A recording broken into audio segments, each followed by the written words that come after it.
ఎన్నికలకు ముందేమో కాంగ్రెస్ ఇస్తుంది రైతు డిక్లరేషన్, కాంగ్రెస్ ఎన్నికలకు ముందు రైతు డిక్లరేషన్ పేరిట బిల్డప్. కానీ ఎన్నికలు అయిపోయినాక ఇప్పుడేంది, రైతులు ఊళ్ళలో ప్రమాణ పత్రం అన్నట, గవర్నమెంట్కు రైతు ప్రమాణ పత్రం అన్నట్టు. ఇప్పుడు ఇక ఇంతకంటే విచిత్రమైన ముచ్చట మేమైతే అన్నట్టు వినలేదు.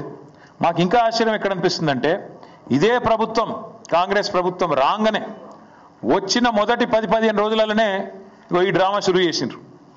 ఏమని పెట్టి రానాడు, ప్రజాపాలన దరఖాస్తులు పెట్టుకోండి అంటే పాపం 1,06,00,000 మంది దరఖాస్తులు పెట్టుకున్నారు. ఈ దరఖాస్తులలో మీరు చూడొచ్చు, స్పష్టంగా రాసింది ఇక్కడ రెడ్డి మార్క్తోని ఇక్కడ మార్క్ చేసి ఉంది.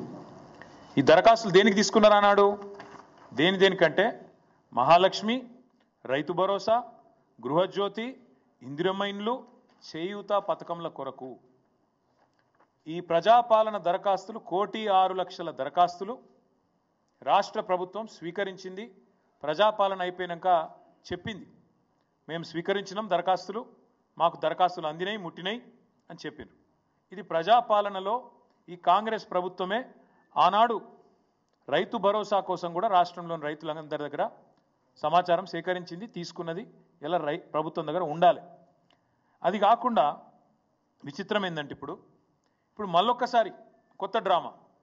మొన్నటిదాకా కులగణన అని చెప్పి రాయించుకోమన్నారు, అంతకుముందేమో ప్రజాపాలన అని చెప్పి ఆగమాగం చేసిండ్రు, చాంతాడంత లైన్లు కట్టించారు ఎక్కడికక్కడ.